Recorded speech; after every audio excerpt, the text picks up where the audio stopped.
it's Marika Lake here. I live on the west coast of Australia with my hubby Greg, and we homeschool our 4 kiddos. I have Will who's in grade 8, Em is in grade 4, Cruz is in grade 2, and little Jackson is in pre-primary. And here in the Lake House Homeschool, we have been homeschooling for 4 years now. I have another video for you today in the Homeschool 101 series that I'm doing here on my channel. If you'd like to check out those other videos, I'll fly a card up the top here to the playlist and leave links in the description box down below for you. In today's video, I'm going to talk to you about different ways that you can show progress. When your moderator comes back to check on you to see how you're going and write up your report for you, you will need to show them progress of your children's learning. And there's many different ways that you can report on progress, and I will talk about them in this video. So there are 3 main ways where you can gather an understanding of how your children are progressing in their learning. And so the first one is through observation. Now, what you can do as you are going through your homeschool year or through your homeschool curriculum, whatever it is you're using, you will definitely be observing your children's learning, understanding, and progress. I know for me, when I was teaching my son how to read, as we were going through the year, I could definitely see him improving. I could see him being able to read words without having to sound them out. I could see that he was starting to read more than 3-letter words really easily, so he was branching into 4 and 5-letter words. I could see that he was picking up on his sound blends really easy. And so these are all things I am observing. And so what I would do would be then I would just make notes about the observations that I was making in his reading as we're going along through the year. So you might just grab a little journal or have a little piece of paper and you just note down the observations that you've made that you can see where they're making progress, and just make sure that you write a date next to your observations, and then just continue to make those observations over the year. And by the time you get to the year, you'll have a nice chunk of information about your observations about how your children have been learning and progressing. Another way that you can show progress is by collecting work samples. And so, for example, if you wanted to show progress in your children's writing, which is always helpful, moderators will always want to know how your children are going with their writing, what you should do is just collect work samples throughout the year. And so what I usually do is I'll collect a writing work sample from the beginning of the year, the middle of the year, and the end of the year, and hopefully you'll be able to see a good progress of their development in writing over the year. Just make sure when you do collect work samples that you include the date on them so that you know when that work sample was written, and you don't have to just have them within the year. You can have them from year to year. So you might have a work sample say for 2022 and then start collecting more in 2023 as well, and just to show the progress as well. Sometimes they might be slow moving, but at least you can show progress in their writing. So work samples, you can use those for all of the subject learning areas. Just make sure you pop a date on those, and I would just collect a work sample at the beginning of the year, middle of the year, and the end of the year, and that's a great way to show progress in their learning. And the third way that you can show progress is actually formal assessments. So as a homeschooler, you can actually do the NAPLAN testing that they do here in Australia. So if you wanted to sign up and do that, you can do that, and that will definitely show progress over the years that that testing is done. Or you could write up your own assessments if you wanted to.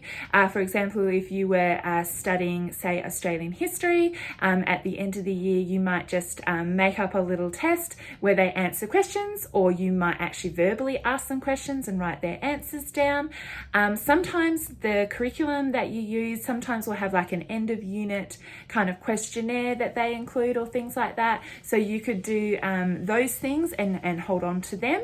And so you can show evidence of understanding in a learning area by kind of making those informal, formal assessments as well. Now, when it comes to reporting to your moderator, it is totally up to you how you present that information. Your moderator might make suggestions to you. They might say, hey, I'd love to see work samples, or I'd like to see them put in a portfolio so I can have a look at, or have you thought about doing the NAPLAN testing? Remember, anything that your moderator says is actually just a suggestion and for you to take on board and to think about, but you don't have to do it. You can present your progress any way that you like, as long as you are showing showing progress, okay? And so if you would actually like to work with your moderator and know what it is that they like to see when they're writing their report up, then go ahead and ask your moderator, what would you like me to show you? And then that would just make for a really better working relationship, and you'll know exactly what you're looking for over the year as you're teaching your children. But there are many different ways that you can present the progress to your moderator. As I talked about, the 3 different things: taking observations, collecting work samples, and doing formal testing. So what you could do, you could gather all that information and pop it into a book called a portfolio and of work samples, and you can show your moderator that. That's what I actually do here in the Lake House Homeschool, and in my next video I'll give you a look inside my portfolio. You could also create, say, an Instagram page, a Facebook page, or a blog. Now, all of those things can be set to private if you didn't want anyone else having a look at them, but you could definitely use those social media platforms to gather all the information that you've been doing throughout the year. I know for me, I take a lot of photos when we're out and when we're learning, so I could use those platforms to upload those photos, make a few notes about what we have been doing, and then at the end of the year, I've got this great visual collection with notes about what we have been doing during the homeschool year. And then you could give the moderator the link and they could have a look at that.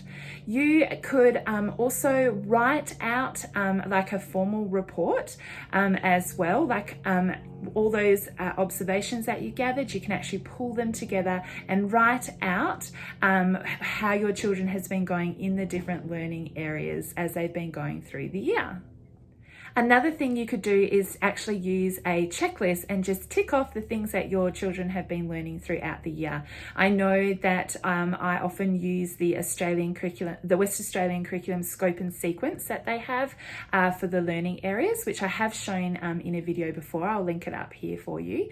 And so I can just print out the scope and sequence, and as they've reached a learning area, I can tick it off and write the date and any other small notes on that sheet of paper. And I also use the student goals bundle from Whispering Waters, which I talk about all the time. She's created a checklist on there, which is the Australian curriculum in user-friendly language, which I have shown you in another, in that same video that I was just talking about. And so sometimes I can get out that checklist and it has tick boxes. And so when they've achieved one of the things on there, I can tick that they've achieved it, write the date that they can do that, and make any notes as well. And so that's another really great way to present your information to your moderator. Thank you so much for watching my video today. I hope that you found all of that information helpful. If you have any questions at all, just leave a comment in the comments box down below and I'll get back to you as soon as I can. And don't forget to check out the other videos in this Homeschool 101 playlist. I will leave a link to that playlist in the description box down below for you. Again, thank you so much for watching, and I'll see you next time. Bye.